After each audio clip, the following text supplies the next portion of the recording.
Chair. Thank you, Senator Blumenthal. And I have a list from the Republican side, and this is the order they've given me.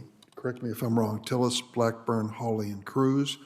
We have 2 Democratic senators who have not asked at this point. We'll wait to see if they arrive. Senator Tillis?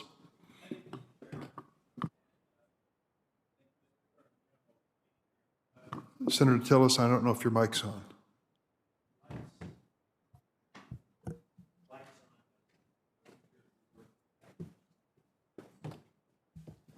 Better? Better. Yeah. You may regret it. But, Mr. Attorney General, thank you for being here. You know, in response to the memo, I know you've repeatedly said this is not about parents. 15 years ago, I was PTA president at my daughter's high school. Participated in a lot of school board meetings, and I still watch it on public access back in Mecklenburg County when I'm home. The basis for your memo was substantially the letter that you all received. Is that correct? That was an important part of it, yes, Senator. Do you think there was an empirical? I've seen some of the widely reported situations in some school board meetings, but is there really any empirical basis for? I've seen a lot of raucous school board meetings. I've participated in them.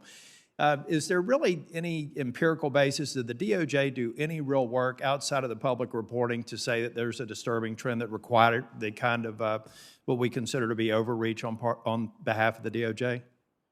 So as I've explained, what we looked at was the letter from an organization that represents thousands of school board members and school boards, and public reports of threats of violence. And even since then, I have further read quite express threats of violence being reported. Mr. Attorney General, I want to try and keep in time in deference to my colleagues behind me, but I know that you've said it's not about the parents. But when the DOJ releases the memo, and I think even more importantly, the press statement, I think that it does have a chilling effect on parents being willing to go and express their concerns with the direction the school board's going. When all of a sudden you think that your words and this list of crimes that the department has sent, I guess, to at least the state of Montana, others, it could have a chilling effect on people who legitimately have a concern and they want to express it, but now they may think that they come crosswise with the FBI. So I do believe that it will have a chilling effect on people whose right they have to go in, express their concerns, like a Loudoun County, a ridiculous overreach.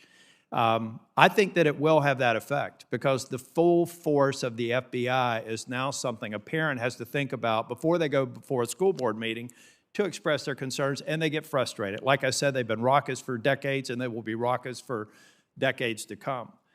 So I really do believe that you should seriously consider rescinding, revising a statement out there that concerns me for the parents that I want to show up at school board meetings and have the school boards held accountable. The other thing that we should talk about are the numerous examples of school board members getting caught saying audacious things. There's one thing you've seen over the past year. Think about some of the provocative statements that they said. They thought they were behind closed doors, but they were on the internet, basically ridiculing parents and pretending like they had ball control over their children's education and their future.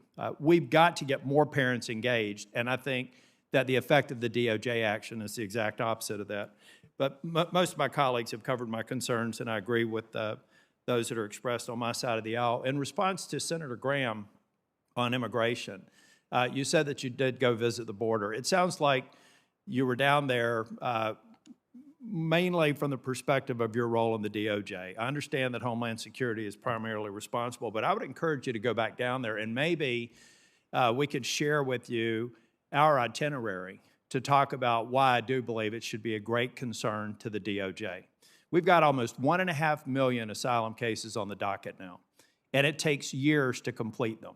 And about 80% of them are adjudicated as not having a valid claim. So doesn't that data lead you to suggest that the asylum system is being abused? I mean, just that's data from the DOJ. So, Senator, I don't know for sure about the data, but the purpose of the of asylum adjudication is to adjudicate asylum. People Well, I understand that, statute but allows them to make these. This is a statutory question. I'm not an attorney. Not a Justice Department. I'm not an attorney. You're an accomplished judge. So I'm looking at this just from a practical standpoint.